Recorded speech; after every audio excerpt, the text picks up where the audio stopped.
Good afternoon po sir. As of 1:20 ng hapon, si Kuya Joseph na lang yung naka-duty ngayon. Si Kuya Al nag-half day na po. So yung bubangan ng honeymoon sir na linisan na ni Kuya Joseph. Yung mga pine needles na ilaglag na po niya dito. Okay, so ngayon yung nawawalisan ni Kuya Joseph. Ito yung mga pine needles na nakuha niya sa may bubungan ng honeymoon. Hahakotin na lang po niya mamaya para sunugin.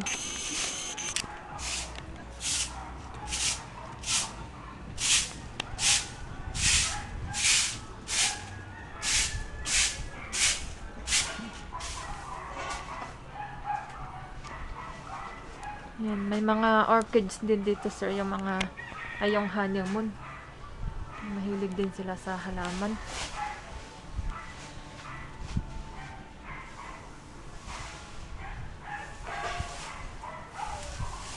Yan, ito pa po yung mga nahakot ni Kuya Joseph.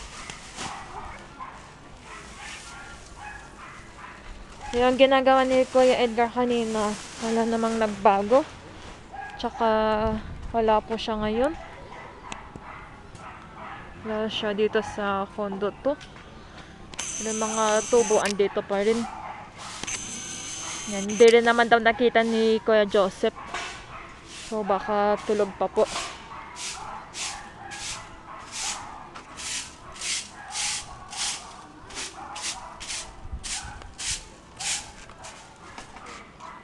Medyo makulimlim na po ngayon hapon.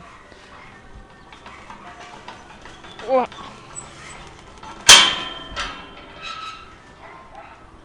Tsaka bukas, yan, tuloy pa rin yung cleaning nila Kuya Joseph tsaka ni Kuya Al dito sa may garden.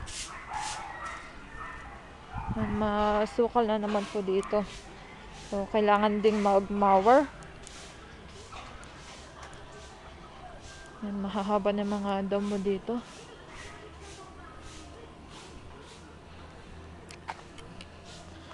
Tsaka yung riprap, mahahaba na rin yung mga damo.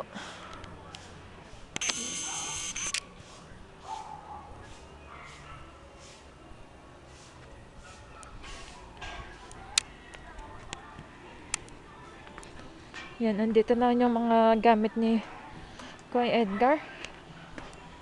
Pero wala pa po siya.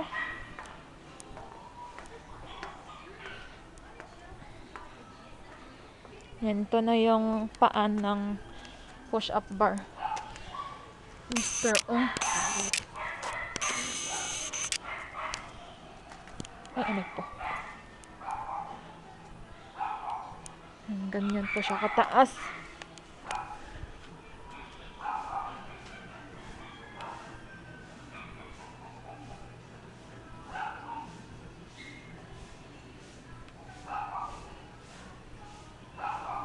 Yan, andito rin yung mga welding machine. Tsaka yung grinder. Yung mga tools na andito rin.